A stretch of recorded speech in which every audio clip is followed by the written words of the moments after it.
Gyandeep foundation centre की ओर से मैं गोविंद काबरा आप सभी का मनपूर्वक स्वागत करता हूं। There is some technical issue with video, soon it will be sort out. लेकिन हम लोग, जैसे कि हमारी परंपरा है शार्प गिवन टाइम पे शुरू करने की, राइट? तो स्टैंडर्ड 9th में जो स्टूडेंट्स अभी जवाहर नवोदय विद्यालय में जो पढ़ रहे हैं, वो स्टूडेंट्स और उनके पेरेंट्स के लिए आज का ये विशेष वेबिनार हम लोगों ने आयोजित किया है। ये वेबिनार का आयोजन करने के पीछे जो सबसे महत्वपूर्ण बात है, आज हमारे देश में न्यू एजुकेशन पॉलिसी का दौर चल रहा है। न्यू एजुकेशन पॉलिसी हमारे देश ने 2020 में स्वीकार की है, ये बात आप सब जानते हैं। लगभग 34 वर्षों के बाद ये नई शिक्षा नीति आई है और इसको पूरे देश ने स्वीकार किया है। इसमें बहुत सारे चेंजेस लाए गए हैं। बच्चों को जो सिखाने के तरीके हैं, बच्चों को जो सीखने के तरीके हैं, पढ़ाई करने के जो तरीके हैं, इन सब में आमूलाग्र बदलाव आने वाला है। और ये सब इस प्रकार से होगा कि बच्चे न केवल परीक्षा में सफल होने के लिए पढ़ाई करेंगे, बल्कि जीवन में सफलता पाने के लिए ये स्टूडेंट्स पढ़ाई करेंगे। लेकिन आप जानते हैं 140 लगभग करोड़ जनसंख्या वाले इस देश में इतना बड़ा जो बदलाव है वो लाने के लिए सरकार को भी बहुत बहुत मेहनत करना होगा। और लगभग 10 से 15 साल पूरे लग जाएंगे, तब जाकर ये नई एजुकेशन पॉलिसी पूरी तरह से इंप्लीमेंट होगी। लेकिन एक बात क्या महत्वपूर्ण है, ज्ञानदीप फाउंडेशन सेंटर जिस संस्था को मैं बिलोंग करता हूं, वो संस्था जिस फिलॉसफी पर, जिस थीम पर, जिस नीति पर पिछले 17 वर्षों से काम कर रही थी, वो सारे पहलू आज नई शिक्षा नीति के माध्यम से हर स्कूल, हर कॉलेज, हर कोचिंग क्लासेस करने ही वाले हैं। जो लोग वेटिंग रूम में हैं, उन लोगों से नम्र निवेदन है कि वो बच्चे का नाम लिखकर फिर ज्वाइन हो, तभी आपको अंदर आने की अनुमति मिलेगी, राइट? ये कुछ नियम है जिनका पालन हमें करना होगा। तो मैं बता रहा था आपको, तो इसका मतलब क्या है, नई एजुकेशन पॉलिसी के हिसाब से हमारी संस्था ऑलरेडी 16 वर्ष अनुभवी संस्था है, राइट? चलिए मैं अभी एक 30 सेकंड्स का पॉज लेता हूं and I will be back with video, right?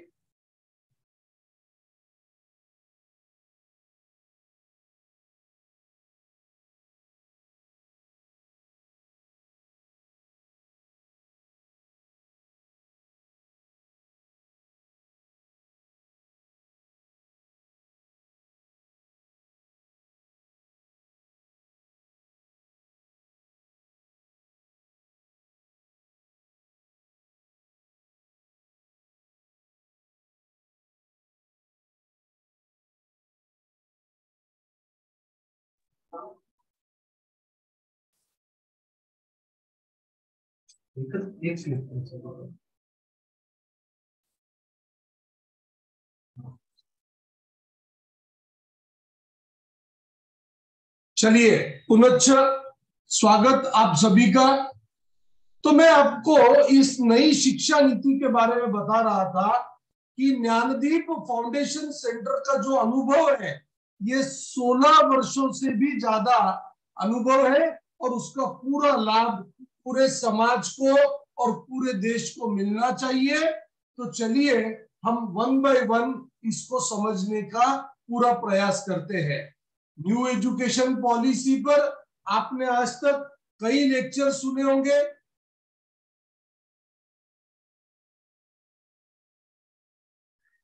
देखिए ये स्लाइड आप सबने देखी होगी कि अब जो पेडोलॉजिकल स्ट्रक्चर है वो पेडोलॉजिकल स्ट्रक्चर के हिसाब से आज हम लोग 9 से 10 जाने वाले हैं। ये जो स्टैंडर्ड 9 से लेकर 12 तक का ये जो येलो वाला ब्लॉक आप सबको दिख रहा है, ये सिंगल ब्लॉक क्या दिखाता है कि सरकार चाहती है ये 9 से लेकर 12 तक ये 4 साल सभी बच्चों ने एक विशिष्ट पैटर्न पर पढ़ाई करना चाहिए। राइट, प्लीज इस बात को आप समझ के लीजिए। सरकार चाहती है कि ये जो 4 साल है बच्चों के जीवन के, इसमें से ऑलरेडी 9th का 1 साल बच्चों का चला गया है। राइट, फिर भी ज्ञानदीप फाउंडेशन सेंटर में जिन लोगों ने लास्ट ईयर समर वैकेशन की बात बैचेस की, उन लोगों को 9th का ईयर भी वेस्ट नहीं हुआ, उनका पूरा यूज हो गया। लेकिन बचे हुए 3 वर्ष इस प्रकार से ये बच्चों ने पढ़ाई करना चाहिए कि वहां पर उनको एकेडमिक्स में, रेगुलर स्कूल में, बोर्ड एग्जाम में तो अच्छी सफलता मिलना ही चाहिए, लेकिन करियर के टर्निंग पॉइंट पर भी सफलता मिलना बहुत जरूरी है। अब ये जो पड़ाव है, ये जो चेंजेस सजेस्ट किए वाले, ये एक प्रमुख चेंज है। मेरे ये मीटिंग में बैठे हुए सारे विद्यार्थी और सारे पालकों से नम्र निवेदन है कि इस पॉइंट को आप फोकस करें। राइट, मैं एक बार आपको वीडियो में आकर कुछ बातें बताने जा रहा हूं, आप उनको समझने की कोशिश करें। देखिए आदरणीय पालकों, अगर आप 2000 से देख रहे होंगे तो हमारे देश में न्यू तरीके से एडमिशन देने की पूरी प्रोसेस शुरू हो गई थी। वो नया तरीका था कॉम्पिटिटिव एंट्रेंस एग्जामिनेशन। आज से 25 से 30 साल पहले, I will again clear my voice, I will check with net connectivity. मेरे पास यहाँ पर कनेक्टिविटी अच्छी है सर, एक बार आपके पास भी थोड़ा कनेक्टिविटी चेक कर लीजिए please. Voice is not coming, I will check once again. Okay sir. अच्छा, देखिए अभी हमने 3-4 लोगों से टेस्टिंग की है, उनके पास वॉइस ओके है। थोड़ा सा प्लीज जिन्होंने मुझे चैट में मैसेज भेजा है, आप अपने पास नेट की कनेक्टिविटी चेक करें या घर में उस एरिया में बैठे जहां पर थोड़ा सा नेट की रेंज अच्छी है। तो मेरी बात ध्यान से सुने आप। Right, video may not be that clear but voice has to be very clear, ध्यान से सुनिएगा प्लीज आप। राइट, तो आज से 25 साल पहले क्या हुआ करता था, बोर्ड एग्जाम के मार्क्स के आधार पर मेडिकल इंजीनियरिंग में एडमिशंस दिए जाते थे। लेकिन 2000 के बाद में ये एडमिशन देने की प्रोसेस हो गई एंट्रेंस एग्जाम के जरिए। एंट्रेंस एग्जामिनेशन का जो पैटर्न है मल्टीपल ऑब्जेक्टिव वाला पैटर्न है, जिसमें थिंकिंग स्किल्स बहुत मैटर करते हैं। हम कैसे सोचते हैं, हम कैसा इमेजिन करते हैं, हम कैसा निर्णय लेते हैं, गिवन टाइम में निर्णय कैसा लेते हैं, ये सारे पॉइंट्स के बिना, ये सारे स्किल्स के बिना किसी भी स्पर्धा परीक्षा में आप सफलता नहीं मिला सकते। लेकिन बच्चों को आदत लगाने वाली एज कौन सी है, 1ली से लेकर 10वीं तक। अभी बच्चे 9th में है। आज भी ये मैंने प्रेजेंटेशन की स्लाइड बंद रखी है, अभी पहले मेरी बात समझ के ले लो वीडियो के थ्रू, फिर मैं स्लाइड्स पे वापस आऊंगा। राइट, तो अभी क्या होते गया था कि स्कूल में जो असेसमेंट करने का तरीका था, मैं जब स्कूल बोलता हूं तो state board, CBSE, ICSE, IB, सारे बोर्ड, सारे स्कूल्स आ गए उसमें। स्कूल, कोचिंग क्लासेस, हर जगह पर जो असेसमेंट करने का जो तरीका था वो था सब्जेक्टिव एग्जाम के द्वारा। 2 लाइन में आंसर लिखो, 4 लाइन में आंसर लिखो। तो कितना भी हम बच्चों को बोले कि भाई कंसेप्ट क्लियर करके पढ़ना चाहिए, बच्चों के दृष्टिकोण से उनके मार्क्स अगर अच्छे हैं तो समाज में, जब समाज बोलता हूं तब माँ बाप, टीचर्स, रिश्तेदार ये सब सराहना करते हैं। बच्चों को एक ही चीज पता थी कि उनके एग्जाम्स में मार्क्स अच्छे आना चाहिए। मार्क्स अच्छे आने पर ही उनकी तारीफ माँ बाप भी करते हैं, रिश्तेदार भी करते हैं, टीचर्स भी करते हैं और सभी करते हैं। तो हम कितना भी बोले कॉन्सेप्ट क्लियर करके पढ़ना चाहिए, बच्चे मार्क्स को परीक्षा में सफलता के दृष्टिकोण से ही रट्टम पट्टी करके पढ़ते थे। ये मैं दावे के साथ कैसे बोल सकता हूं? हर साल हमारे देश में 10वीं में 5-5 लाख बच्चों को अबव 90% मार्क्स मिलते थे। लेकिन वही कॉम्पिटिटिव एग्जाम में क्या होता था, 50,000 लोग भी बड़े मुश्किल से आईआईटी, नीट, सीईटी, आर्किटेक्चर, नाटा, एनडीए, यूपीएससी, एमपीएससी जैसे परीक्षा में सफलता नहीं मिला सकते थे। तो इसका कारण क्या था कि पहली से 10वीं स्विमिंग की प्रैक्टिस करा रहे और 12वीं में बोल रहे साइकिलिंग के रेस में दौड़ो। ये इस प्रकार की हमारी शिक्षा नीति रही है पिछले 20-25 वर्षों में। पहली से 10वीं सब्जेक्टिव एग्जाम्स और 12वीं में करियर के टर्निंग पॉइंट पे ऑब्जेक्टिव एग्जाम्स। 12वीं में करियर के टर्निंग पॉइंट पे ऑब्जेक्टिव एग्जाम। तो हमने ये प्रॉब्लम को ध्यान में रखकर 2006 में फाउंडेशन कोर्सेज की शुरुआत की और वो कोर्सेज के माध्यम से 5वीं से लेके 10वीं तक बच्चों को हम कॉम्पिटिटिव पैटर्न पर पढ़ाना शुरू कर दिया। राइट, 2006 में शुरुआत की। और हम बार बार सभी को बता रहे थे कि जब तक असेसमेंट का पैटर्न स्कूल लेवल पर ये नहीं होगा, प्रॉब्लम आएगा। फॉर्चुनेटली मुझे आपको बताते हुए बहुत खुशी है कि ये जो प्रेजेंटेशन मैं आपको दे रहा हूं सरकार का प्रेजेंटेशन है, ये मेरा नहीं है। न्यू एजुकेशन पॉलिसी में गवर्नमेंट ऑफ इंडिया के जो प्रमुख मुद्दे थे उसमें से एक प्रमुख मुद्दा आपके सामने अभी assessment of core concepts and knowledge, high order skills, मतलब ये सारे थिंकिंग स्किल्स आ गए उसमें, and its application in real life situation. बहुत बड़ी बात है ये 3 लाइनों में। सिर्फ पढ़कर फायदा नहीं है, जब तक उस ज्ञान का उपयोग हम रोज के जिंदगी में नहीं कर लेते तब तक हमारा पढ़ लिख के फायदा नहीं है। कई लोग बोलते आपल्या देशात सुशिक्षित बेकारांची संख्या खूप वाढली। अत्यंत चुकीचं स्टेटमेंट आहे। जो सुशिक्षित आहे तो बेकार कधीच राहू शकत नाही। जो सुशिक्षित आहे तो बेकार कधीच राहू शकत नाही, कारण त्याला सुशिक्षित तोच आहे जो ज्ञानाचा उपयोग करून स्वतःला, परिवाराला, समाजाला आणि देशाला सक्षम करू शकतो, तोच खरा सुशिक्षित आहे। और न्यू एजुकेशन पॉलिसी में भी यही बात कही है। अब ये पॉलिसी तो आ गई 2020 में। हमने उस वक्त भी हजारों लोगों को समझाया कि देखो अब पॉलिसी भी यही बोलती है कि आपने कॉम्पिटिटिव पैटर्न पर पढ़ना चाहिए, बट लोगों को लगा ये न्यू एजुकेशन पॉलिसी मतलब सिलेबस के चेंज होने जैसा है। ठीक है, ये सिलेबस नहीं, ये सिलेबस पढ़ लेंगे। आदरणीय पालकों और प्यारे बच्चों, ये सिलेबस चेंज होने जैसी बात नहीं है। ये एंटायर पढ़ाई करने का तरीका ही बदलने वाला है और उस दिशा में केंद्र सरकार ने बहुत महत्वपूर्ण कदम उठाया है। दिसंबर के पहले हफ्ते में केंद्रीय शिक्षा मंत्री द्वारा ये बहुत बड़ी घोषणा की गई। ये न्यूज़पेपर की कटिंग आपके सामने इस प्रेजेंटेशन पर है, ध्यान से हेडिंग पढ़ी होगा। 40% questions in class 10 and 30% questions in class 12 to be competency based question।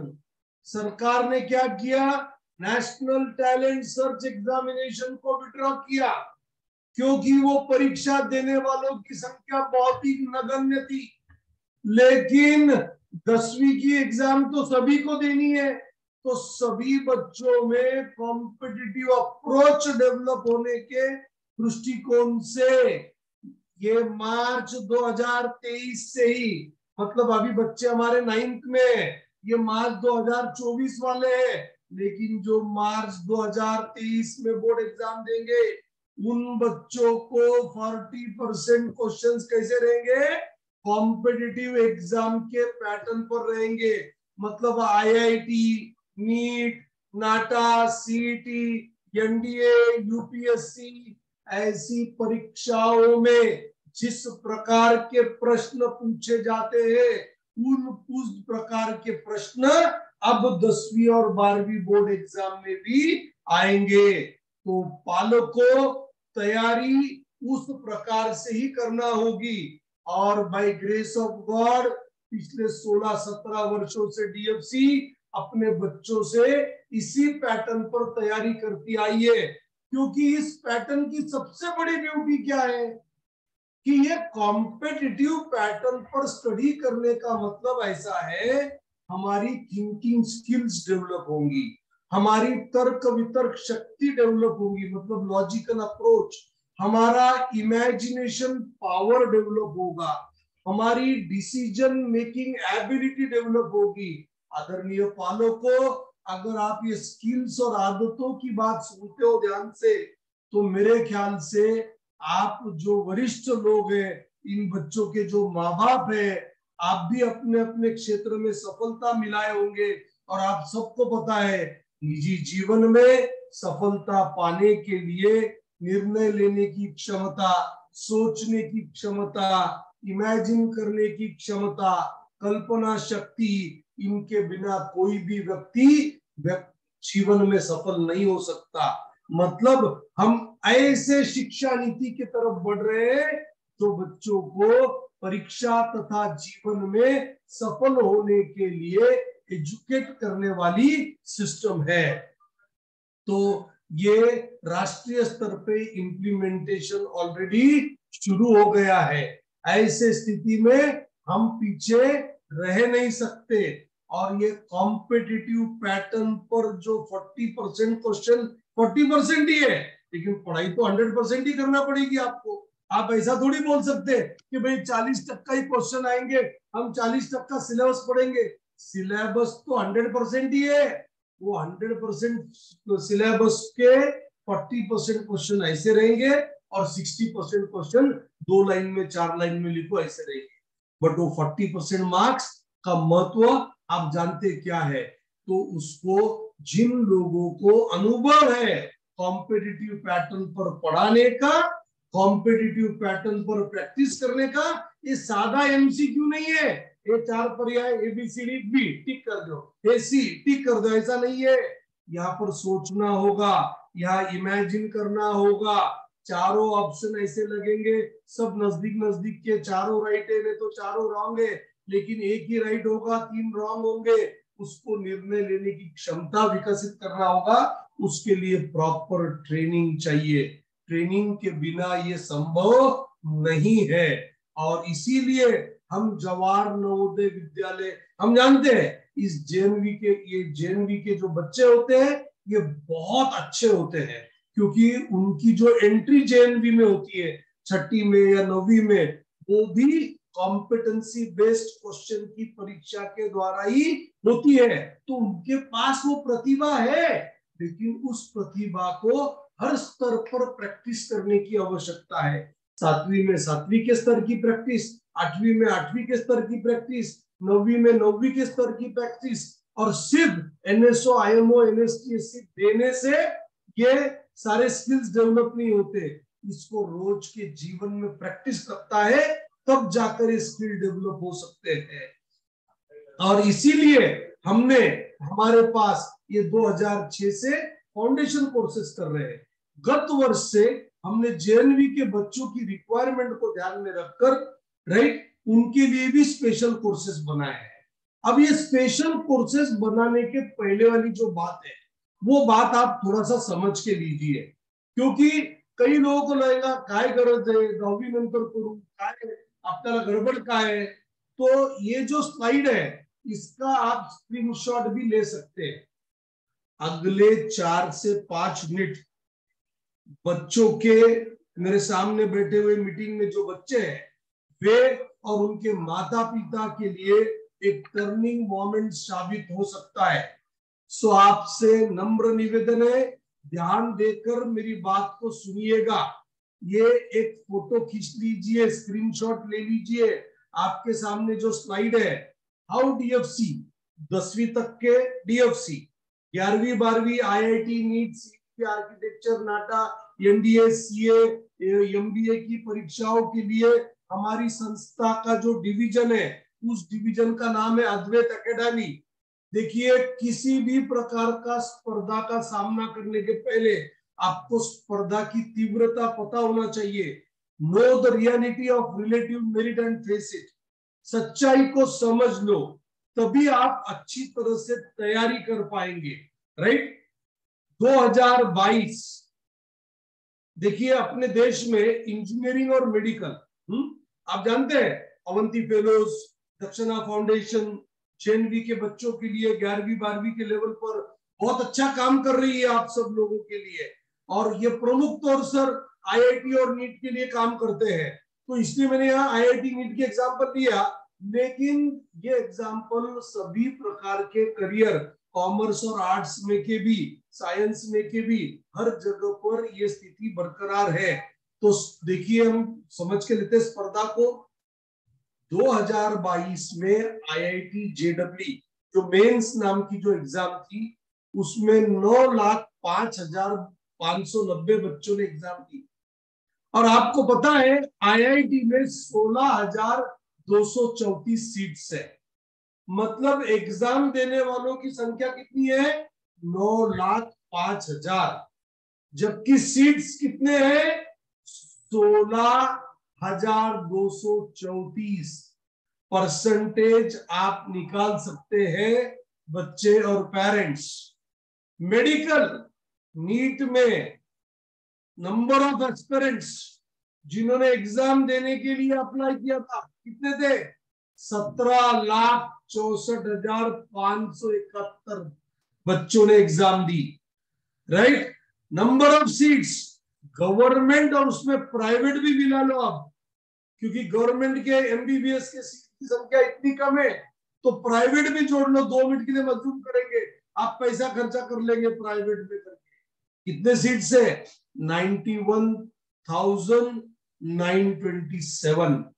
Percentage आप अच्छी तरह से निकाल सकते हैं।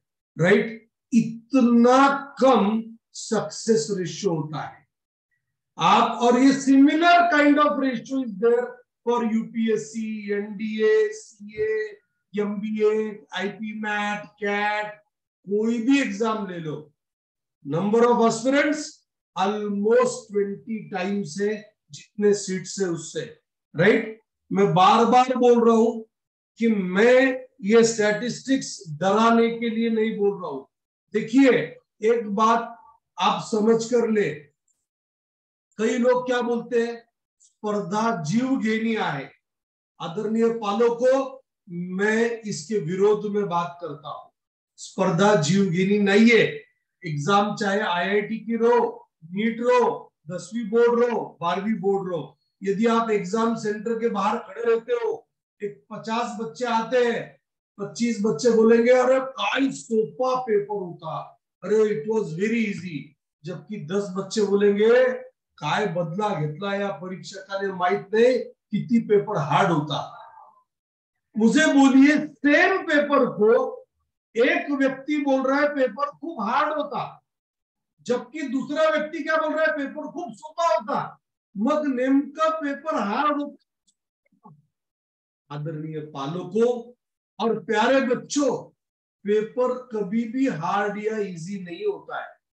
जिसने बहुत अच्छा प्रिपरेशन किया वो हमेशा यही बोलेगा पेपर बहुत इजी था। जिसका प्रिपरेशन सही दिशा में नहीं हुआ, बात सिर्फ मेहनत करने की नहीं है। जेएनवी के तो सारे बच्चे मेहनती, मैं जानता हूं, लेकिन मेहनत की दिशा बहुत महत्वपूर्ण है। तो उस दिशा में मेहनत अगर आपने की तो आपके लिए पेपर इजी होगा। और उस दिशा में अगर मेहनत में आपने कम रह गए तो आपके लिए पेपर हार्ड होगा। यही होते आया है 10वीं में बच्चों के साथ पिछले 15 वर्षों से। मुझे बोलिए, जिन बच्चों को 95% मार्क्स है, उनकी मेहनत ज्यादा थी या कम थी? बट नेचुरल बहुत ज्यादा थी, फिर भी उनको IIT या नीट में प्रवेश नहीं मिला। क्यों? क्योंकि उनकी मेहनत गलत डायरेक्शन में थी, वो सब्जेक्टिव स्किल्स पर फोकस थे, जबकि 11वीं 12वीं की जो रिक्वायरमेंट है वो ऑब्जेक्टिव स्किल्स की है। तो बात सिर्फ मेहनत करने की नहीं है, सही दिशा में मेहनत करने की बात है। और वही दिशा के साथ ज्ञानदीप फाउंडेशन सेंटर आपके लिए अपनी बात, अपने कोर्स की इंफॉर्मेशन ये हम आपको दे रहे हैं। तो आई होप जो स्पर्धा की रियलिटी है उसका एहसास हम सबको हो गया होगा, राइट? अब 10वीं 2024, मतलब जो बच्चे मेरे सामने बैठे हैं इनको 2024 में 10वीं बोर्ड की एग्जाम का सामना करना है।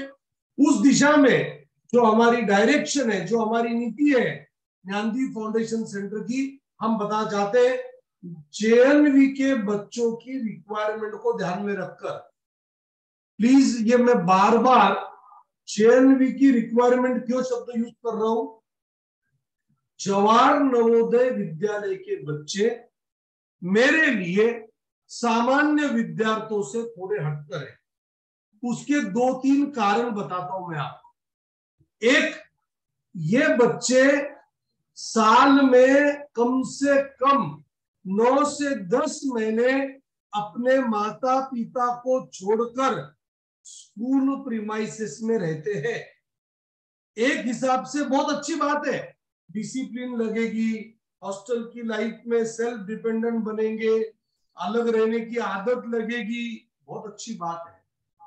लेकिन साथ में और एक बात भी बहुत महत्वपूर्ण है, अगर छुट्टियों के 2 महीने भी अगर आप दूर रहे तो आप में और इनमें जो समय साथ में स्पेंड करने की बात है, क्वालिटी, वो नहीं हो पाएगा, राइट? वो जो इमोशनल शेयरिंग होगी, वो जो साइकोलॉजिकल शेयरिंग होगी, जिससे आपके रिश्तों का बॉन्ड और स्ट्रांग होगा, वो बॉन्ड बनने के लिए तकलीफ साबित होगी यदि आप और 2 महीने बच्चों को कहीं बाहर रखते हैं। तो कोविड ने कई लोगों को प्रॉब्लम में लाया, लेकिन इन बच्चों के दृष्टिकोण से कोविड का एक सबसे बड़ा फायदा हो गया, online platform for education has been developed, right? मुझे आपको बताते हुए बहुत खुशी है, गत वर्ष ऑनलाइन माध्यम में जवाहर नवोदय विद्यालय के करीबन 200 बच्चों ने 7th 8th 9th 10th के DFC के ऑनलाइन प्लेटफॉर्म का पूरा पूरा फायदा उठाया, राइट? मैं DFC के कोर्स के बारे में बताने से पहले लास्ट ईयर के जो 9th में हमारे पास कोर्स किया ऐसे कुछ स्टूडेंट्स है, वो उनका अनुभव आपसे बताना चाहते हैं, राइट? तो एक 2-2 मिनट में वो अनुभव बताएंगे 2-3 बच्चे, और उसके बाद में DFC का कोर्स किस प्रकार से आपको समर में हेल्प कर सकता है। माँ बाप, मतलब बच्चे अपने साथ घर में रहकर उनको अच्छा घर का खाना मिलकर पौष्टिक खाना भी मिलेगा, वो आपके साथ समय भी स्पेंड करेंगे और वो स्पर्धा में कहीं पर भी पीछे नहीं रहेंगे। इस प्रकार की व्यवस्था ज्ञानदीप फाउंडेशन सेंटर ने JNV के बच्चों के लिए की है। लेकिन वो व्यवस्था के बारे में डिटेल में मालूमात देने से पहले मैं आमंत्रित करता हूं जलगांव JNV से हर्षल फ्रीके, सुदर्शन सर, सुमित सर, हर्षल को वीडियो ऑन करने की अनुमति दे।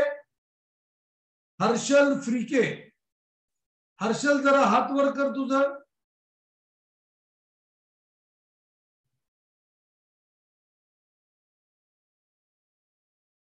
अच्छा, हर्षल नाही आहे मीटिंग मध्ये? हाय हाय, ओके, हर्षलने हात वर केलेला आहे। हर्षल, तुम्ही स्वतःला अनम्यूट करा, व्हिडिओ। हर्षल पे स्पॉटलाइट कीजिएगा please.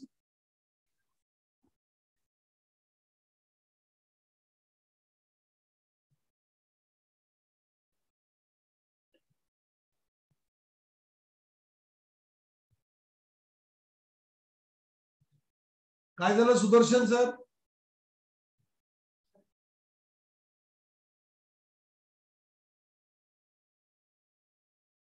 One minute, please. We are arranging technical. Our technical team is taking care. दिली है सर पण. हाँ, हर्षल तू बोलू शकतो बेटा. हाँ, yes, Harshal is there. Harshal बोल, मराठीत बोलू शकतो, हिंदीत बोलू शकतो, तुला ज्या भाषेत बोलायचं बोल बेटा. तुझा अनुभव कसा राहिला सांग. समर वैकेशनचा डीएफसीचा. सर मेरा अनुभव बहुत अच्छा रहा है. मेरा नाम हर्षल गोविंदा फिरके है. मैं कक्षा 9वीं में पढ़ता हूँ. मैंने पिछले साल 8वीं कक्षा समाप्त होने के बाद 9वीं कक्षा की पूर्व तैयारी के लिए डीएफसी क्लासेस ज्वाइन किए थे. डीएफसी क्लासेस का मुझे बहुत फायदा मिला है. इसका फायदा मुझे पढ़ाई के साथ साथ कई अन्य चीजों में भी मिला, जैसे गोल सेट करना, कंसंट्रेट करना, पढ़ाई के बारे में अपना अपने खुद में लगाव पैदा करना इत्यादि. डीएफसी क्लासेस के स्टडी मटेरियल का मुझे परीक्षा के लिए उपयोग भी हो रहा है. और डीएफसी क्लासेस के स्टडी मटेरियल में पियर्सन जैसे पुस्तकों के नोट्स का भी समावेश है. डीएफसी क्लासेस ज्वाइन करने से पहले मुझे फिजिक्स तथा केमिस्ट्री में प्रॉब्लम आते थे, लेकिन डीएफसी क्लास ज्वाइन करने के बाद मुझे फिजिक्स तथा केमिस्ट्री में प्रॉब्लम आना कम हो गया है और मुझे फिजिक्स तथा केमिस्ट्री समझ में आने लगा है. डीएफसी क्लासेस के टीचर्स जो पढ़ाते हैं उनकी पढ़ाने की तकनीक बहुत अच्छी है, जिससे बच्चों को बहुत अच्छा समझ में आता है.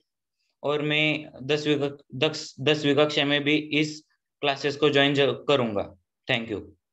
ओके, वेरी गुड बेटा हर्षल, आपने आपका अनुभव बताया. देखिए डीएफसी का एक सबसे बड़ा फायदा क्या है कि हम उनको ऑब्जेक्टिव पैटर्न पर सोचना सिखाते हैं बच्चों को. जैसा उन्होंने कहा कि पढ़ाई के साथ साथ मुझे अन्य कई जगह पर फायदा हुआ है. तो यह अन्य कई जगह क्या है, हमारी सोच का निर्माण करना है. मैं डिटेल में आपको कोर्स फीस सबकी मालूमात दूंगा. नेक्स्ट मेरे साथ जुड़े हैं दर्शन चौधरी, नागपुर जेएनवी से. Darshan Chaudhary, please raise your hand. Darshan को अनुमति दीजिए. Sudarshan sir, yes. दर्शन तुम्ही अनम्यूट करून बोलू शकता. वीडियो ऑन करो आपका. और दर्शन के बाद लास्ट अनुभव शेयर करेंगे अभी पुंडे, जो औरंगाबाद जेएनवी से मतलब कन्नड़ से है. दर्शन चलिए बेटा फास्ट. गुड इवनिंग सर, मेरा नाम दर्शन चौधरी है. और अगर फर्स्ट ऑफ ऑल मैं अपने एक्सपीरियंस के बारे में बताना चाहूँ तो वो बहुत ही ज़्यादा अच्छा था. और ये बस इसलिए, इसमें जो टीचिंग्स थी वो बहुत ही ज़्यादा थी. वो बस इसलिए था क्योंकि जो टीचर्स थे उनका जो सहयोग रहा है वो बहुत ही ज़्यादा अच्छा रहा है. और सर आपको भी बहुत बड़ा वाला थैंक्स है हमारी जेएनवी बैच की तरफ से, क्योंकि आपने ये जेएनवी स्पेशल बैच शुरू की थी. बस इसी बैच की वजह से मैं एक एवरेज स्टूडेंट से एक टॉपर, या फिर ऐसा बोला जा सकता है, बिकॉज जो मेरे एवरेजली जो मार्क्स आते थे उससे अब मुझे A1 ग्रेड मिल रहा है साइंस में, और मुझे मैथ्स में इवन आउट ऑफ भी आया है इस टर्म 1 में. और मैं इसका थैंक्स मैं टीचिंग स्टाफ को देना चाहूँगा, बिकॉज उन्होंने इस तरह पढ़ाया कि कभी ऐसा कोई क्लास बोरिंग नहीं गया, एकदम ऐसा फ्रेंडली मूड में रहा है. और जो उन्होंने ऑनलाइन में जो उन्होंने पढ़ा है वो भी इवन ऐसा लगा है कि हम 1-to-1 ऐसे ऑफलाइन वे में पढ़ रहे हैं. और जो स्टूडेंट्स है उनके जो डाउट्स है वो हमेशा कभी ऐसे उनके माइंड में रहने नहीं दिए, हमेशा ऑन टू टाइम क्लियर कर दिए गए हैं. और इवन उन्होंने जो हमें डीएफसी की जो हेल्पलाइन नंबर दिया गया था उस पे even around 11 o'clock to 12 o'clock तक हमें जो डाउट्स आते थे वो उसी समय क्लियर कर दिए गए थे. और जो डीएफसी का जो एप्लीकेशन प्रोवाइड किया गया था बच्चों को, उसमें जो वो एप्लीकेशन था उसमें सभी बच्चों को पर चैप्टर वाइज 2 to 3 और उससे भी इवन मोर ज़्यादा प्रैक्टिस टेस्ट दिए गए थे. और ऑफलाइन नोट्स और ऑनलाइन नोट्स ऐसे प्रोवाइड किए गए थे, तो जिसके कारण बच्चों को बहुत ज़्यादा ये हुआ है, ये बहुत ज़्यादा हेल्प मिली है उनके एकेडमिक्स को अपग्रेड करने के लिए। और अगेन सर, आपको ये स्पेशल जेएनवी बैच क्रिएट करने के लिए हमारे लिए बहुत ज़्यादा thanks, thank you. Darshan, thank you for sharing your experience. बहुत अच्छा लगा आपसे बात करके दर्शन। राइट, मैं आपको प्रॉमिस करता हूं कि ये परंपरा ऑनलाइन बैच की, ऑफलाइन की फीलिंग वाली, प्लस नोट्स वाली, ये फायदे वाली परंपरा हमेशा के लिए कंटिन्यू रहेगी। Last sharing from Amit Munde. Amit, raise your hand please. बोला अमित दादा। यस, तुम्ही हात वर केलेला ऑलरेडी। चलो अमित बोला। Good evening sir. Good evening sir, मी अमित सूर्यमुंडे, जवाहर नवोदय विद्यालय औरंगाबाद या शाळेचा 9वीचा विद्यार्थी. मी ओके, आधीच्या उन्हाळ्याच्या सुट्ट्यात डीएफसी फाउंडेशनचे कोर्स लावला होता. त्याचे अनुभव मी तुम्हाला सांगत आहे. नवोदय विद्यालय 9वीचा बेसिक अभ्यासक्रम उन्हाळा व दिवाळीच्या सुट्ट्यामध्ये तुमच्या आपल्या स्टाफने नियमित तासिका घेऊन पूर्ण केला. शिकवताना प्रत्येक कन्सेप्ट, खास करून बायोलॉजीच्या व केमिस्ट्रीच्या कन्सेप्ट व्यवस्थित समजून सांगितल्या. शिकवलेल्या अभ्यासक्रमाचा मला शाळेमध्ये खूप फायदा झाला. मला जेव्हा प्रॉब्लेम्स आले तेव्हा मला फोनवरही समजून सांगितले. क्लासचे नियोजन उत्तम असून तुम्ही तयार केलेल्या त्या डीएफसीच्या नोट्सचा मला फायदा झाला व तुम्ही जे ऍप आम्हाला दिले होते सर, त्याचाही खूप फायदा झाला. आणि नक्कीच मी यावर्षी 10वी साठी क्लासेस लावणार आहे. Thank you sir. Okay, welcome Amit. Thank you for sharing. चला आता आपण विनाविलंब पुढच्या भागाकडे जाऊया. मी आपल्या सर्वांना, विद्यार्थ्यांना एक प्रॉमिस करतो का ही परंपरा अखंडित अशीच राहणार आहे डीएफसी कडनं. राइट, चलिए हम लोग आगे बढ़ते हैं. तो ये जो कोर्स हमने बनाया है जेएनवी के 10th स्टैंडर्ड के लिए, समर में, मतलब हम अज्यूम कर रहे हैं मई जून, इस बार कोविड नहीं है तो मई जून वैसी प्रकार की छुट्टियां रहेगी. राइट, और कम से कम 50 दिन. राइट, मतलब 3 आवर्स मॉर्निंग में, 2 आवर्स इवनिंग में. राइट, इसका शेड्यूल नॉर्मली 8 से 11 मॉर्निंग और 3:30 से 5:30 इवनिंग. इस प्रकार से बच्चों को डेली 5 आवर्स का 2 सेक्शन में डिवाइड कर 250 घंटों का हमारा कोर्स होता है. इसमें हम लोग कोर्स पूरा कंप्लीट करेंगे, मैथ्स, साइंस और मेंटल एबिलिटी. और उसके बाद दिवाली वैकेशन में, डिपेंडिंग अपॉन इन बच्चों को छुट्टी कितनी मिलती है, 30 to 50 आवर्स एक्स्ट्रा प्रैक्टिस के लिए हम इनको देंगे, एक्स्ट्रा टेस्ट सीरीज के लिए देंगे, या कोई पार्ट अगर बच्चे डिमांड करते हैं कि रिपीट पढ़ाओ तो रिपीट पढ़ा कर देंगे. तो ऐसा समर वाला जो बेसिकली कोर्स समर वाला ही है, लेकिन हम लोग जैसे कि आप देख रहे हैं कि अभी हमको पता चला जेएनवी को 4 दिन छुट्टी है अभी, तो हमने ऑलरेडी जिन बच्चों ने हमारे पास कोर्स लगाया था, आज दोपहर में 3:30 बजे उनको मीटिंग लेके बोल दिया हमने कि ये 4 दिन में जितने भी आपको डाउट्स, डिफिकल्टीज है वो टीचर लोगों से फिर से समझा के ले लो ऑनलाइन मोड में. मतलब हम कोई भी सिंगल चांस भी छोड़ना नहीं चाहते बच्चों को हेल्प करने के लिए. ये कोर्स की सबसे बड़ी ब्यूटी क्या रहेगी पता है? हम इसमें maths, physics, chemistry, biology, mental ability test, ये सब्जेक्ट भले ही स्कूल के सिलेबस में ना हो, बट इसको पढ़ाना कंपलसरी है. आने वाले भविष्य में जितनी भी स्पर्धा परीक्षाएं होगी, जैसे कि मैं आपको बताऊं बीए, बीकॉम, बीएससी के एंट्रेंस के लिए सीयूईटी है, उसका एक सेक्शन है लॉजिकल रीजनिंग करंट इवेंट. उतना ही नहीं, जवाहर नवोदय विद्यालय के लगभग सारे बच्चों में दक्षिणा फाउंडेशन का क्रेज है, प्लस अवंती फेलोज का भी क्रेज है.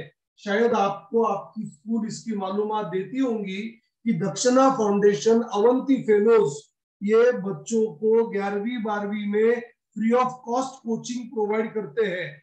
जिस कोचिंग की बाहर मार्केट में 2-2 लाख रुपए फीस है, वो कोचिंग फ्री ऑफ कॉस्ट दक्षिणा फाउंडेशन और अवंती फेलोज के तरफ से होती है. इतना ही नहीं, ये दक्षिणा फाउंडेशन और अवंती फेलोज में अगर आपको जाना है तो आपको वहां पर एंट्रेंस एग्जाम दिए बिना आप जा नहीं सकते। और वो एंट्रेंस एग्जामिनेशन में मेंटल एबिलिटी टेस्ट, इसको अलग अलग नाम से, logical reasoning, verbal, non verbal, ऐसे अलग अलग आईटी, ऐसे अलग अलग नाम से ये सब्जेक्ट जाना जाता है। तो जो स्टूडेंट्स डीएफसी में हमारे पास 10वीं का कोर्स ज्वाइन करेंगे, सीबीएसई के सिलेबस के हिसाब से, बोर्ड एग्जाम के हिसाब से, कॉम्पिटिटिव एग्जाम के फाउंडेशन के हिसाब से, कॉम्पिटेंसी बेस्ड क्वेश्चन के हिसाब से, दक्षिणा फाउंडेशन अवंती फेलोज के एंट्रेंस एग्जाम में पहले प्रयत्न में सफलता मिलाने के हिसाब से बच्चों से प्रैक्टिस करवाई जाएगी। और उसी के लिए साल भर के लिए हमारा मोबाइल एप्लीकेशन आपके पास होगा।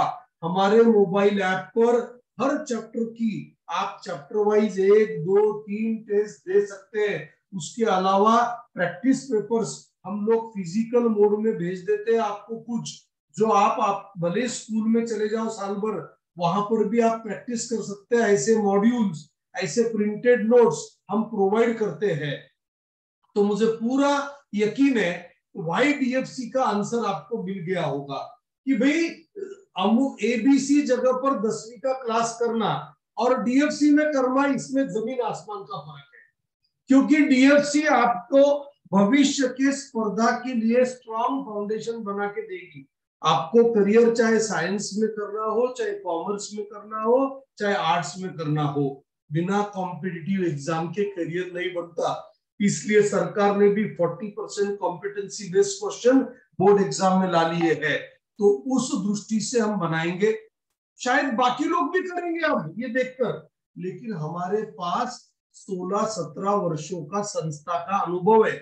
व्यक्तिगत रूप से मैं 35 वर्षों से टीचिंग में हूँ, राइट। संचालिका शीतल काबरा, इनके नेतृत्व में हमारी 104 लोगों की टीम है जो स्टूडेंट्स को कॉम्पिटिटिव पैटर्न पर करवा के ले रही है, राइट। तीसरा, इस वर्ष बच्चों ने एनएसओ, आईएमओ, एनएसटीएससी एग्जाम तो देते आए अब हमेशा, लेकिन हम चाहते हैं कि आप पूरी तैयारी के साथ दें, क्योंकि वो तैयारी करने में brain gets tuned to solve competitive pattern पर। और ये तैयारी आपकी समर में ही हो जाएगी। मतलब आप जब स्कूल वापस ज्वाइन करेंगे तो एग्जाम के पहले और 3-4 महीने मिलेंगे आपको प्रैक्टिस करने के लिए। Printed study material physical form में आपको मिल जाएगा। हम लोग कुरियर या बुक पोस्ट से आपको स्टडी मटेरियल भेज देते हैं। और जैसे कि बच्चे अपना एक्सपीरियंस शेयर कर रहे थे, सबसे बड़ी संपत्ति बच्चों के दृष्टिकोण से हमारे पास जो है वो है हमारी हेल्पलाइन सिस्टम। हेल्पलाइन सिस्टम क्या है? अभी सुदर्शन सर चैट में सभी को अपना हेल्पलाइन नंबर भेजिएगा। हमारा एक मोबाइल नंबर सब बच्चों को दिया जाता है, उस पर किसी को भी फोन करने की आवश्यकता नहीं है। सिंपली एक मैसेज करना है आपको कि भाई मेरे को मैथ्स में थोड़े प्रॉब्लम है, या मेरे को फिजिक्स का डर लग रहा है, या मेरे को केमिस्ट्री में बैलेंसिंग ऑफ इक्वेशन नहीं आता है। आपने एसएमएस करने के बाद हमारे काउंसिलर्स, हमारे गवर्नर्स बच्चों का ध्यान देने के लिए हमने 50 बच्चों के पीछे, 60 बच्चों के पीछे एक गवर्नर दे रखा है हमने, राइट। ये गवर्नर्स आपसे बात करेंगे, आपका प्रॉब्लम समझ के लेंगे, और जो टीचर आपका प्रॉब्लम सॉल्व कर सकते हैं उनके साथ आपकी वापस ऑनलाइन मीटिंग करवाकर आपका प्रॉब्लम सॉल्व करके देंगे। ऐसी जबरदस्त ये हेल्पलाइन सिस्टम है, इसके बिना कॉम्पिटिटिव पैटर्न पर बच्चों की तैयारी हो नहीं सकती। हम जो सिस्टम फॉलो करते हैं, ये जो स्टेप्स है, इसका स्क्रीनशॉट आप ले सकते हैं। Attending lectures, reading from school text book, reading from reference book, मतलब जो डीएफसी आपको स्टडी मटेरियल देगा उसको आप रेफरेंस बुक बोलकर समझ के लीजिएगा। कंसेप्चुअल डाउट क्लियरेंस, जो भी डाउट्स है आपको एसएमएस कीजिए, क्वेश्चन सॉल्व करो हमारे नोट्स में से, डाउट सॉल्व करके लीजिए, और करेक्टिव एक्शन प्लान करके विंटर में दोबारा हमको मिलिएगा। हमारी जो फीस है वो फीस है 33,000 रुपीज, राइट। लेकिन यदि आप वन टाइम पे करते हो तो 3,000 का डिस्काउंट है, या इंस्टॉलमेंट में भी आप अगर 1 मई के पहले पूरी फीस भर देते हो तो आपको 3,000 रुपीज का डिस्काउंट दिया जाता है। अभी सोनोने सर ने, हाँ एक बात, अगर कोई आर्थिक रूप से सच में बहुत परेशान है, देखिए 90% लोग मुझे पता है आसानी से पूरी फीस भर सकते हैं, लेकिन 10% ऐसे भी स्टूडेंट्स होते हैं जिनकी आर्थिक स्थिति घर की सच में बहुत खराब है। ऐसे बच्चों के लिए हम लोग, हमारी एक ट्रस्ट है जिसके नाम से आपको एप्लीकेशन देना होता है। आप एप्लीकेशन हमारे हेल्पलाइन नंबर के व्हाट्सएप पर भेज सकते हैं। एप्लीकेशन आने के बाद हमारे ट्रस्ट के लोग आपकी शहनिशा करते हैं, प्लस आपको स्कूल से एक रिकमेंडेशन लेटर लगेगा कि भाई इनकी आर्थिक स्थिति सच में अच्छी नहीं है, इनको हेल्प करो। तो जिस प्रकार से आपकी हेल्प की रिक्वायरमेंट होगी, वे हमको 5,000 कम करो, 10,000 कम करो, जो भी है, कोई बहुत गरीब है 1 रुपया भी नहीं भर सकता, कोई दिक्कत नहीं है। आर्थिक रूप से जो सच में बहुत परेशान है, ऐसे लोगों के लिए हमारी ट्रस्ट शहनिशा करके सपोर्ट करती है।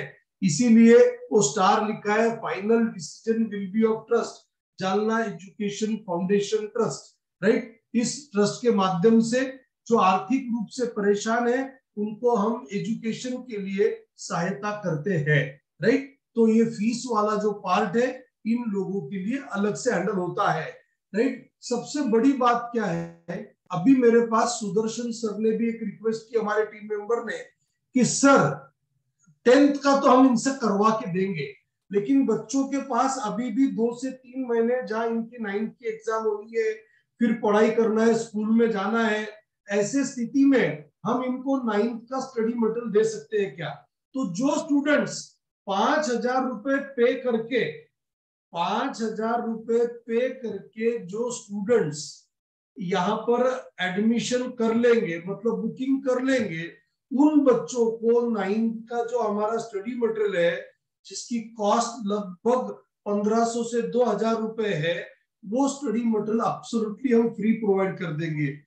जो बच्चों अभी 10th का एडमिशन अभी 5,000 पे करके बुक कर लेंगे आने वाले 3-4 दिन में, उन सभी लोगों को 9th का स्टडी मटेरियल उनके स्कूल में हम लोग यहाँ से कोरियर से या बुक पोस्ट से भेज देंगे, या जिसने रिक्वेस्ट की कि भी पेरेंट्स के एड्रेस से भेजो, पेरेंट्स के एड्रेस से भेज देंगे, पेरेंट्स आपको मिलने आएंगे जब दे देंगे। जो भी है आपको हमको हमारे गूगल फॉर्म में बताना होगा, इस एड्रेस को स्टडी मटेरियल भेजो, हम उन बच्चों को दे देंगे, राइट। मेरे साइड से मैंने जितनी बातें आपको बताई थी बता दी। मैं फिर एक बार पुनः आह्वान करूंगा सभी पालकों से कि बच्चे समर में आपके साथ रहकर स्पर्धा में कहीं पर भी पीछे नहीं रहेंगे।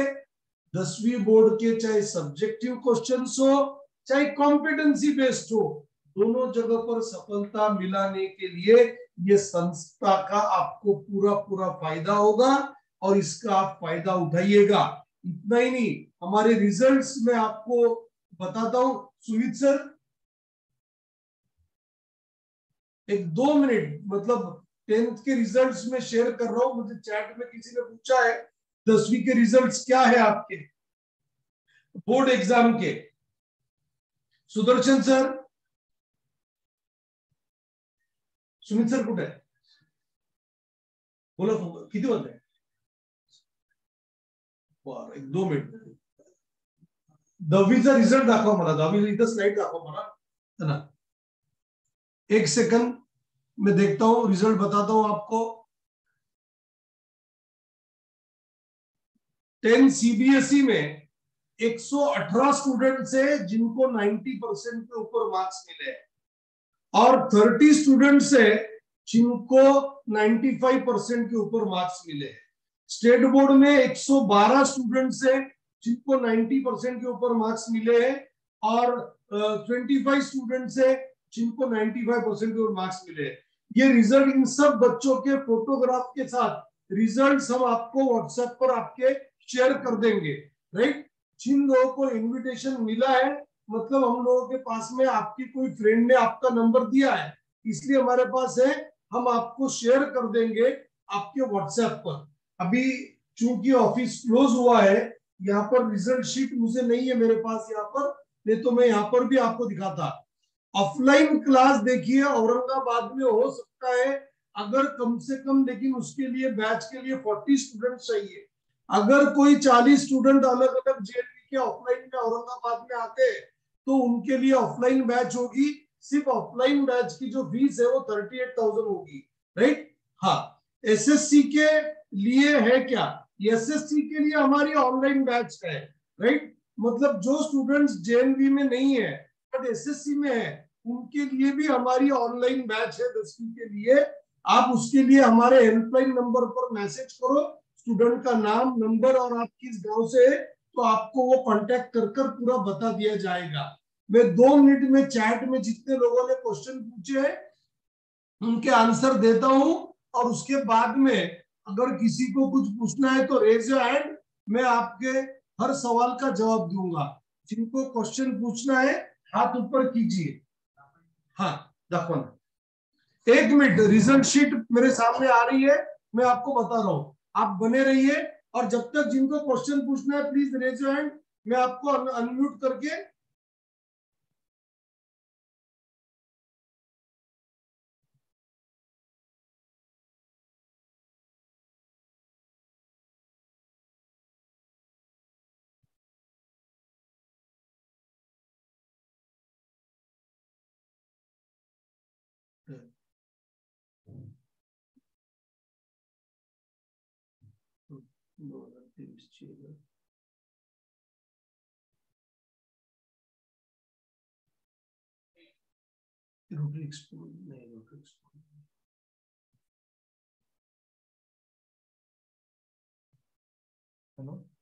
एक मिनट, we are connecting with results.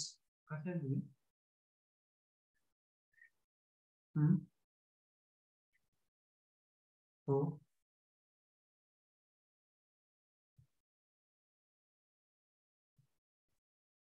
वो 9 to 10 27 बट 2020 की है सुमित सर वो।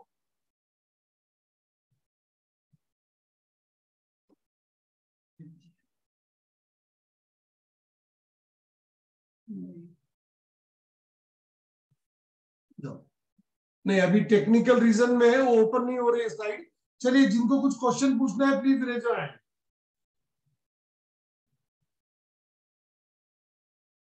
किसी को कुछ भी नहीं पूछना है, नो प्रॉब्लम। चलिए 1 मिनट,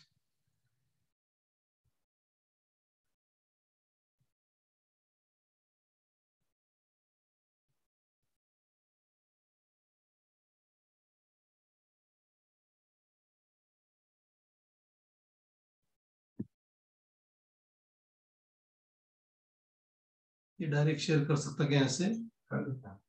ऐसे जूम पे जाओगे।